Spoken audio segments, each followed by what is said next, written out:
பாஜகவோட சரண்டர் ஆயிட்டாங்கன்ற நிலைமைகள் தான் தள்ளப்பட்டிருந்தாங்க. ஆனா இன்னைக்கு பார்த்தீங்கன்னா, தமிழகத்தை மீட்போம்ன்ற பயணத்த தொடங்க ஆரம்பிச்சோனே, எடப்பாடி நல்ல ஆக்டிவா இருக்காரு. பயங்கர எழுச்சியா இருக்காரு. அதுல என்ன பெரிய குறைபாடுன்னா, கம்யூனிஸ்ட் கட்சியில விமர்சனம் பண்ணாரு.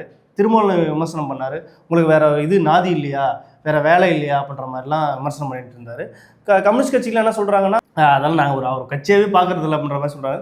திருமாவளவன் அதெல்லாம் ஒரு விமர்சனம் பொருட்படுத்திக்கிறது இல்லை அப்படின்ற மாதிரி சொல்றாங்க. ஆனா அரசியல் விமர்சகர்கள் பத்திரிகைகள் என்ன சொல்றாங்கன்னா, அவங்க கூட்டணிக்கு வரல அப்படின்றதுக்காக இந்த மாதிரியான கருத்துலாம் வைக்கிறாருன்ற மாதிரி சொல்லிட்டு இருந்தாங்க. அதே மாதிரி இன்னைக்கு காலையில் வந்து தந்தி தனியார் தொலைக்காட்சியில் ஒரு பேட்டி கொடுத்துருந்தாரு. திமுகவை நம்ம வீழ்த்துறதுக்கு ஒத்த கருத்துள்ள அத்தனை பேரும் நம்ம கூட்டணி வைக்கணுன்ற மாதிரி சொல்லியிருந்தாரு. ஆமாம், அதை சொல்லும் போது நீங்கள் டிவிக்கேவும் வரலாம், என்டிகேவும் இங்க கூட ஜாயின் பண்ணலாம் அப்படின்ற மாதிரி சொன்னதா சொல்கிறாங்க. ஆமாம் ஆமாம், உண்மைதான். அந்த ஸ்டாண்ட் அப்படி தான் அவர் சொன்னார்.